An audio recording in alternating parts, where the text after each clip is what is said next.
So what I wanted to do here is I wanted to finally talk about some Tekken 8 stuff. I realize now that I have been lacking in that department, so kind of throwing in this new format here to make things a little bit interesting. Now I do have some bullet points I wanted to go over, but as for now, I have this going on in the background, so it's not you guys just looking at a still picture. So the first point I wanted to go over about Tekken 8, the dealing with Tekken 8 and the CBT system, or the CBT test lottery that's what I want to call it, because basically that's what it is. So the original test that came out first, it was rolled out via email to seemingly random people, right? So you would get this code in the email, your email of choice, and then you'd be able to play Tekken 8 beta.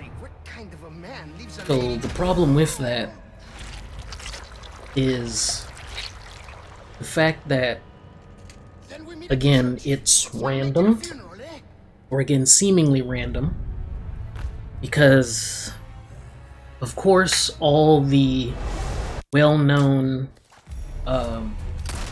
YouTuber guys, well, not YouTuber, Tekken guys, they have it, right? Then you have some people that weren't picked, so I'm not sure if it's all the way random. I'm not sure, but seeing as it is, you would get it via email and then you would play. But the problem with that is, it is kind of weird. It's very strange because you would miss out on a great opportunity to play a game because you lost to random selection. And that's really sad for people like me who at the time wanted to play Jack. This was before Azucena was announced. I wanted to play Jack because I'm telling you guys now, that was literally the only character that was that interest to me, because nobody else piqued my interest. Everybody else was just like this bland little template of character that I've seen many times before. Now they're just polished and all veiny stuff. But to stay on topic, when you have someone like me who is a content creator and wants to express how much he still enjoys Tekken to a certain degree, through a new game, something that'll keep him playing, basically, when that opportunity is taken away or not even given, kind of sets you in a sort of limbo, right? So as it is right now, we are still stuck in playing Tekken 7 until Tekken 8 comes out. So if you were not rolled out with the beta, you had to basically sit in Trash 7 and you'd have to continue playing it while wishing you were playing Tekken 8, the beta, right?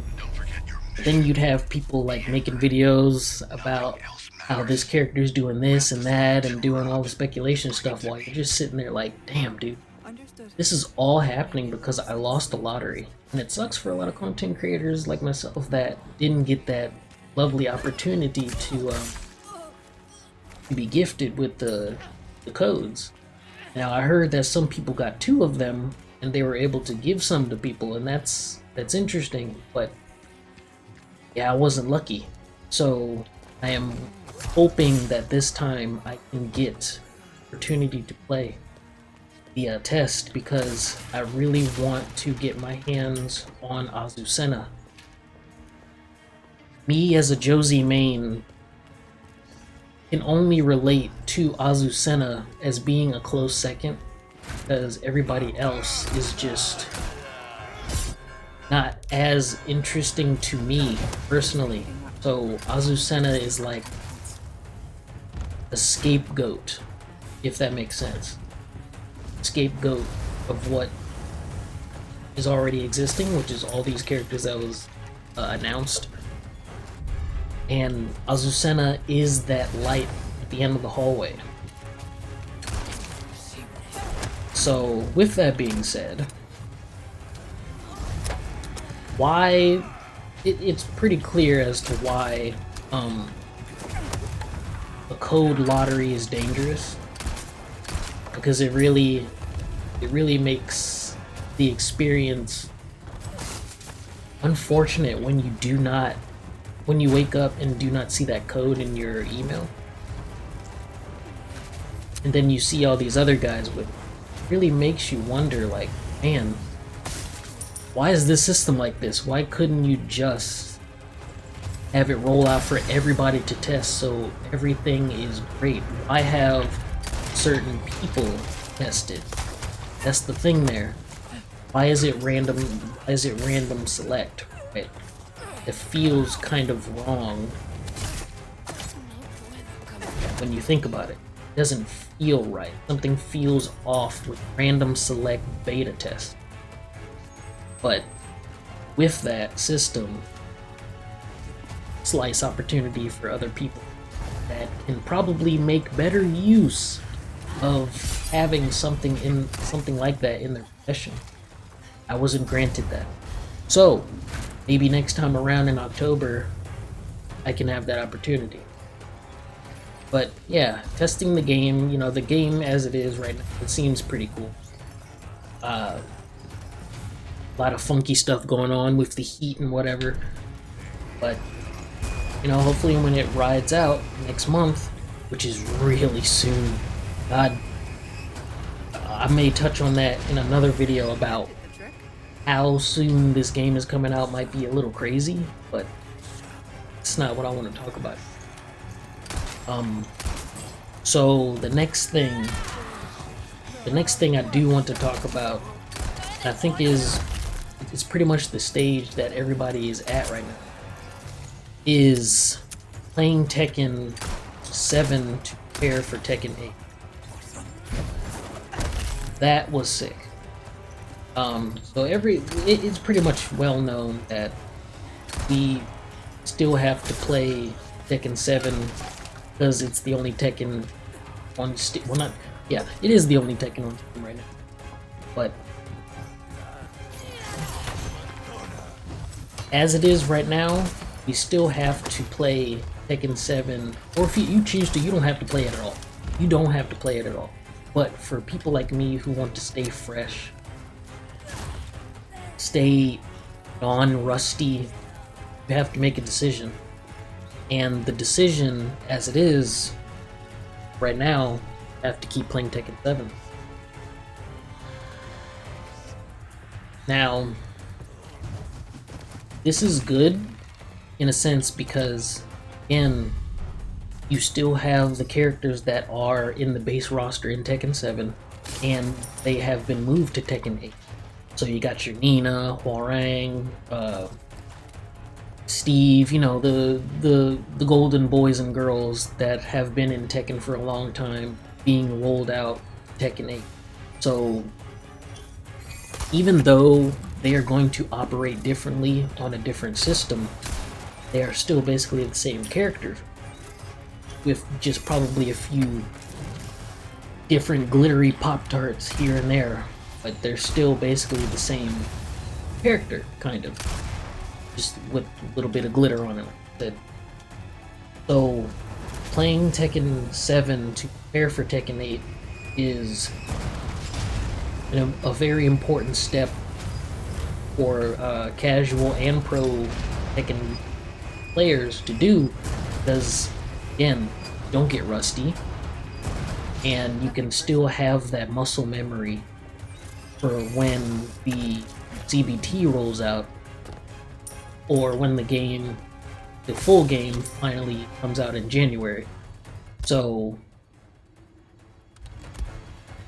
yeah, it's a good idea to continue playing, probably, I would say, play with friends more, because it's less stressful, or if you want, you can do what you want. But I would say that playing Tekken 7 to prepare for another game is the way to go. Me, as a Josie player, I have to, that's the knife that I wanted to. Anyway, I have to make a decision, and my decision is to continue to play Josie. Now, I already talked about not talking about Tekken 7, but in this sense, I still have to, because I still have to play Tekken 7. But I'm talking about Tekken 8. So I kind of feel like I'm riffing, but this is kind of good because you guys get to see how I think about certain things without having some sort of script, but just like bullet points to go off of. And seeing as Josie is not in the roster yet, I still have to nail in that muscle memory just in case she does roll out in the final 4 slots of the base roster. I'm not sure if she will. If she is DLC, then that's all I need. That's literally all I need. If Josie is DLC, I'm whipping out my wallet and I'm buying her off rip, because that has been my main since Season 1, Tekken 7. I came into Tekken 7 playing Leo because of Tekken Tag 2, but essentially, I've been a Josie main since Season 1. Continue being a Josie main until the end of time. So, me playing Josie right now to prepare for a potential reveal of Josie, it's a very important step that I'm taking. So,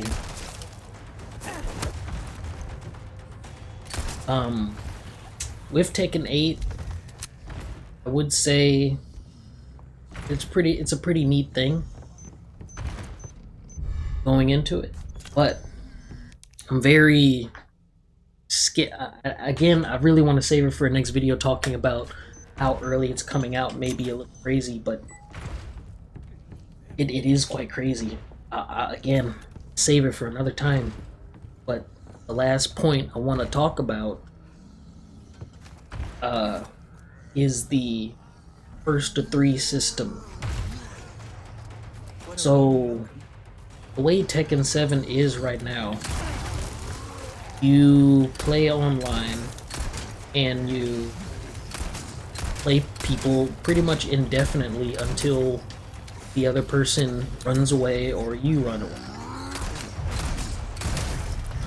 Thing about the first to 3 system that is in place, or will be in place with Tekken 8, is so you play is pretty much first to 3. Whoever wins 3 games, that's it, no matter what, that's it, that is the end, game over. And then it'll auto, I assume it's going to auto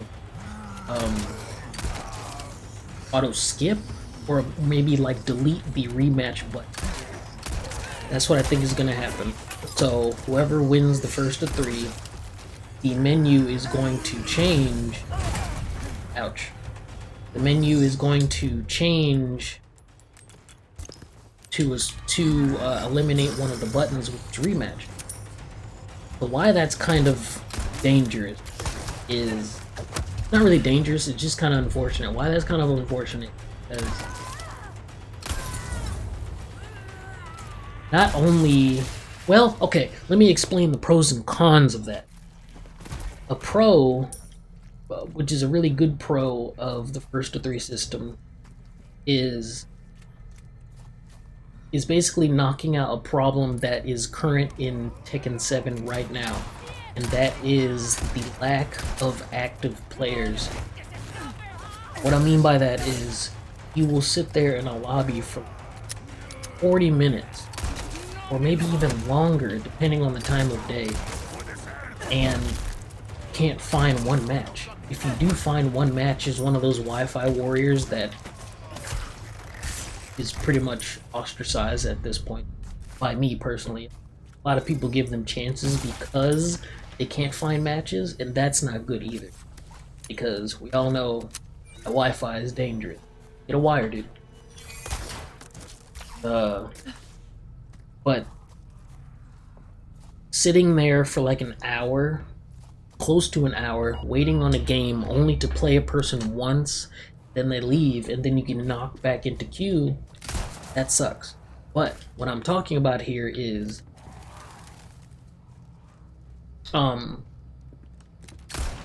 this system ensures that the player pool gets refreshed much faster, so people aren't sitting there in queue for like hours on end death matching each other, only to have you in queue waiting for somebody, you know, get the leftover, the scraps, right, basically.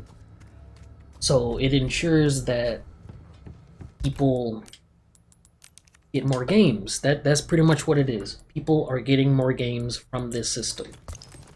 That's the bare bone explanation of it. Now,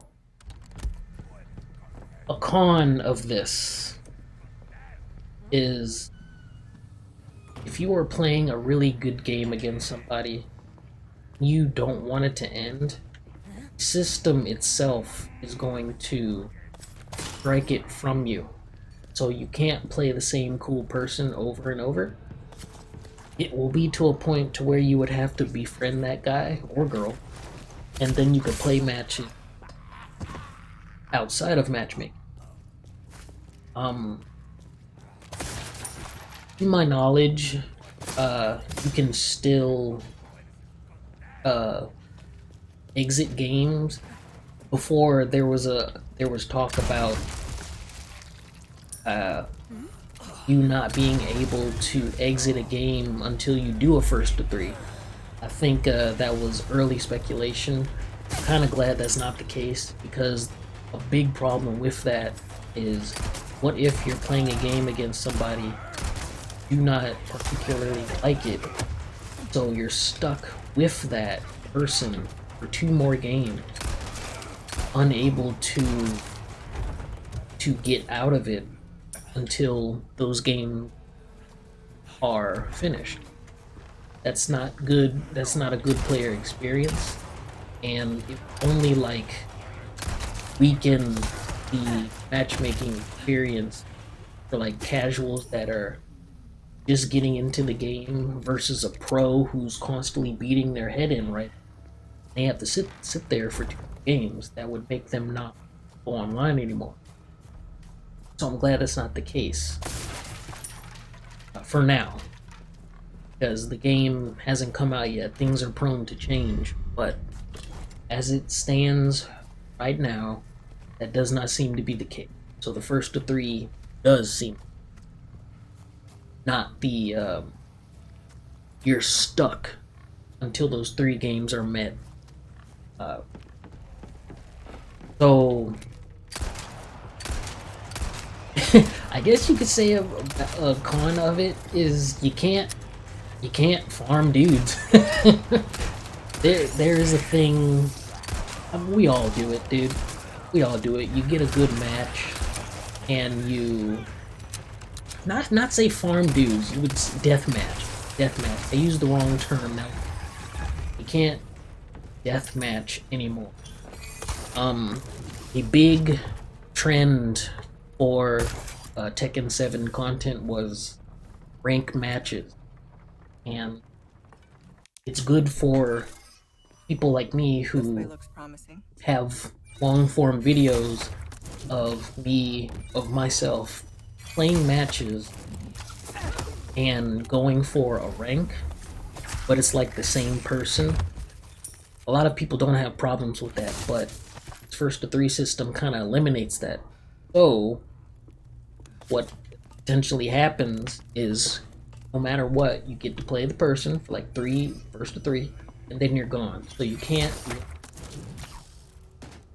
can't really learn a matchup in that amount of time.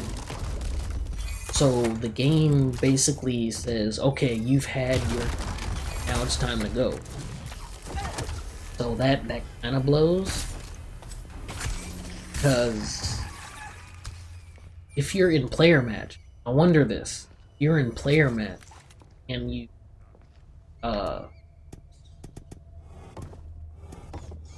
you try to do your thing, will it kick you out as well, or is that only for rank match? That's the thing that I'm thinking about. But first to three system is good and bad, depending on how you look at it. Most people do not care about rank, so it's like, I get games, get to play, that's all I worry about. Okay, cool, boom. But for other people that just want good solid session with one person, maybe they like them, they're just like, I don't want to be thrown back into the lobby, fight someone else, and have the potential chance of not liking the next person that they are forced to meet up with.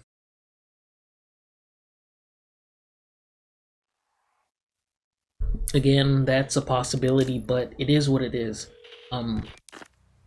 People have, you know, opinions that ricochet off of each other about that sort of thing. The one and dones. I would argue, okay, here, think about this. If you are playing someone and for whatever reason do not wish to continue, again, this system is already in. You can still one and done, right? You can still one and done, but think about it this way.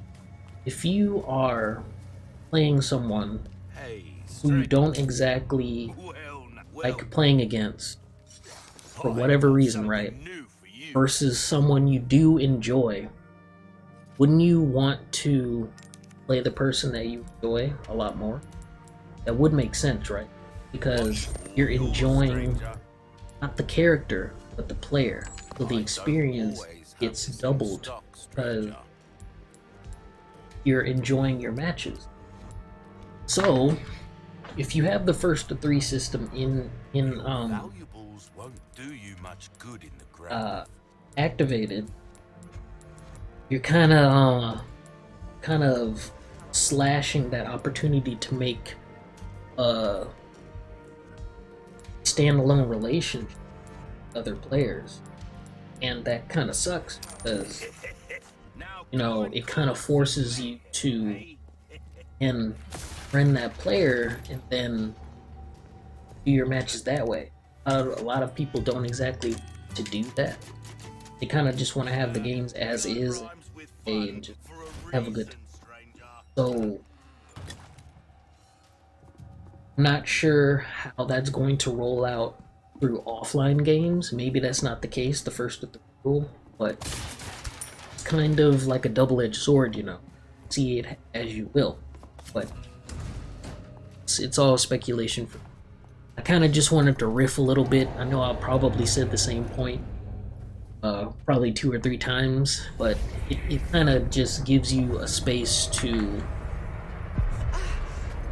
reveal your mind to an open audience, or in this case a camera, and just let out your thoughts. Closed environment where it's quiet, you know, you have a drink with you. Step. If you made it this far, then I appreciate it. Thank you for listening to me ramble. It's honestly pretty great to do so. So yeah, I'm gonna do more of these where I talk about Tekken 8, my thoughts on it and what's going on. Josie for Tekken 8. I'll see you next time.